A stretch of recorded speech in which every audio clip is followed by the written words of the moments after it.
안녕하세요. 유튜브 영상으로 여러분을 뵙게 되어 반갑습니다. 저는 박태석이라고 합니다. 저는 아주 가난한 어느 시골 마을에서 태어나 어릴 적부터 사는 것에 대해 참 힘들었습니다. 너무나 가정 환경이 열악해서 늘 불평과 원망하는 그런 어린 시절을 보내었던 것 같습니다. 저희 집은 저를 중학교에 보낼 수도 없는 형편이었습니다. 그래서 정규중학교에 갈 수 없는 아이들을 모아 중학가정을 가리키는 학교가 있었습니다. 저희 집은 유교적인 집안으로 조상들에게 제사를 모시는 집이었습니다. 교회 안에서 중학가정을 배울 수 있는 곳이라서 다니면서 성경책도 보게 되고 하나님과 예수님에 대해서 듣고 알게 되었습니다.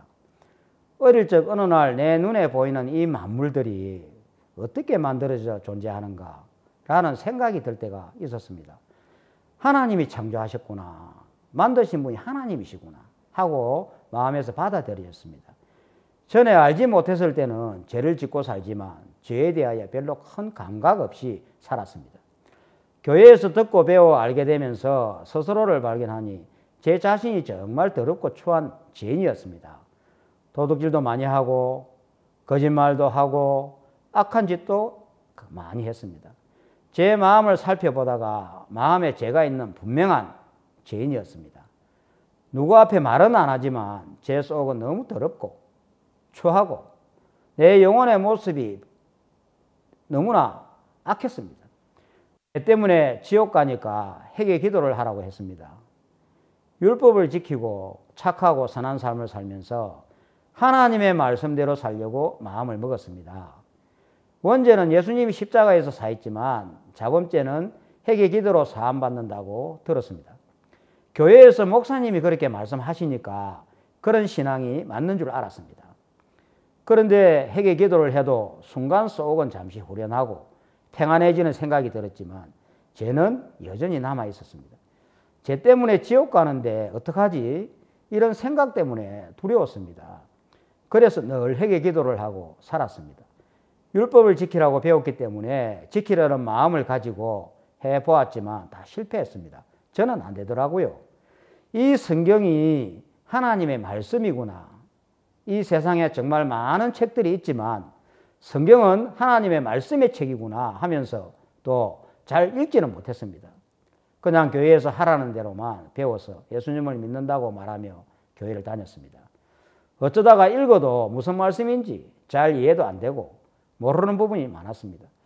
그러다 1986년도 10월에 부산 이사벨 여고 무궁화관 홀에서 죄사함 끝없남의 비밀이라는 주제로 성경 세미나가 있었습니다.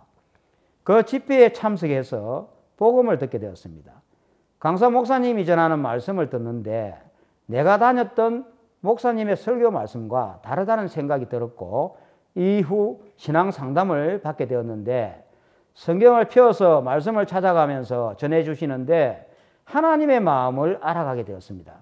성경에서 기록된 말씀 안에서 말하는 죄가 무엇이며 회개의 참된 의미가 어떠하며 또 율법은 왜 주셨는지 하나님의 마음에 대해서 듣게 되었습니다.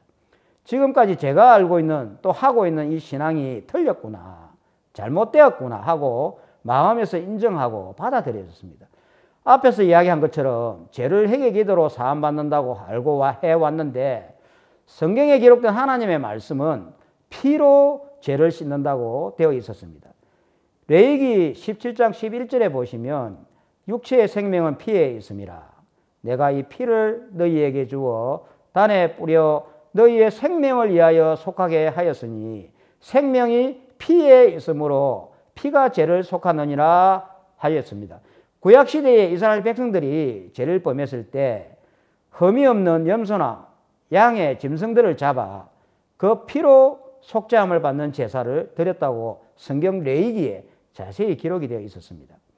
죄를 지으면 그 죄에 대한 속죄 제물로 흠 없는 양 한 마리를 끌고 하나님의 법궤가 있는 성막에 와서 대제사장이 보는 앞에서 죄를 지은 사람이 그 죄를 양의 머리에 안수하여 넘깁니다. 넘겨받은 양은 죄의 싹은 사망이기 때문에 목을 따 피를 받아서 성막 안 번제단 뿔에 바릅니다.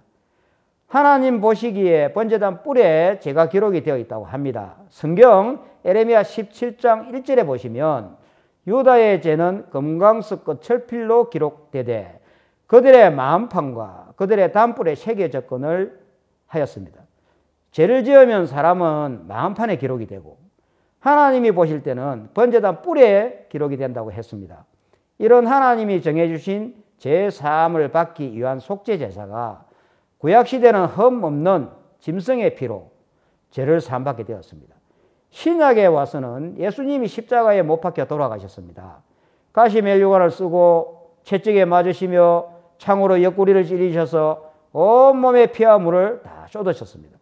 마태복음 3장 13절에서 17절을 보시면 세례 요한과 예수님이 30세 되던 때에 요단강 물에 들어가셔서 하나님이 정하신 인류의 대표자 세례 요한이 예수님의 머리에 안수를 합니다. 세상의 모든 사람들의 죄를 넘기는 것입니다. 이제 예수님은 세상 죄를 넘겨받아서 짊어졌습니다. 성경 요한복음 1장 29절에 보시면 이튿날 요한이 예수께서 자기에게 나아오심을 보고 가로되 보라 세상 죄를 지고 가는 하나님의 어린 양이로다 하고 사람들에게 외쳤습니다. 세상 죄를 짊어지신 예수님은 죄의 대가로 사망을 당하셔야 합니다. 그래서 십자가에 못 박히셨습니다. 예수님의 그 피가 우리 허물과 죄를 사하셨습니다. 이 세상 죄를 지고 간다고 했으니 아담서부터 이 세상 모든 사람들의 죄를 말합니다. 구약시대는 죄를 지을 때마다 흠없는 짐승의 피로 속죄제사를 드렸지만 예수님의 십자가에 못 박혀 죽으심과 흘리신 그 피는 영원한 속죄를 이뤘다고 성경은 말씀하고 계십니다. 여러분의 생각을 버리시고 말씀을 믿으시길 바랍니다. 기회가 된다면 다음에 다시 한번 말씀드리고 싶습니다. 끝까지 들어주셔서 감사합니다. 감사합니다.